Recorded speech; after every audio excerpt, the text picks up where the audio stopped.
একটা মাছ আপনি নিতে পারবেন, একটা গরিব মানুষও দিতে পারবেন। আপনি আপনার জন্য কোনটা নেবেন, গরিব মানুষের জন্য কোনটা দিবেন?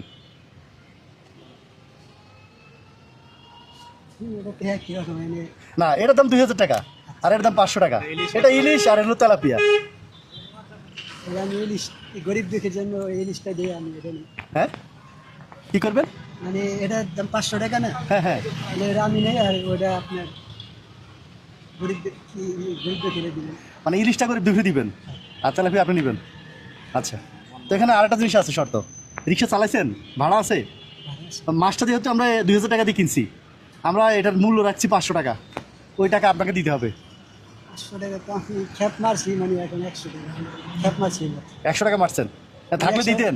হ্যাঁ, থাকলে দিতাম, কিন্তু আমি খাইছি তো এখন, আর আছে 100 টাকা। আচ্ছা, কি বলেন, 100 টাকা বিক্রি করে দিই নাকি? জান আপনার জন্য 100 টাকাই দেন, 100 টাকা দিয়ে দিতেন। টাকাই। আপনি শরীর হন আমাদের সাথে। আমরা দিবাজন গরিব মানুষকে দেখবেন। ধরেন, এই মাছটা আমরা একজন ভালো মানুষকে দেওয়ার জন্য খুঁজতেছি, বুঝতে পারছেন? আসলে গরিব মানুষ তো আমরা সবসময় দিই, আমরা সাহায্য করি। আমি চাচ্ছিলাম যে একটা ইলিশ মাছ কিনবো আজকে, যাই দেখি 2400 টাকা কেজি। হ্যাঁ অনেক দাম। হ্যাঁ, তো এটা 800 কতটুকু? এটা বাজারে জিজ্ঞেস করলে অনেক দাম, এই কারণে এত দাম তো আর কিনা পারি না। হ্যাঁ, তো আমরা এটা মাইফে দেখি যে সবচেয়ে বড় মাছটা কত আছে, দেখলাম 800 কত গ্রাম। তো এটা দাম আসছে 2000 টাকা, ওটা 500 টাকা।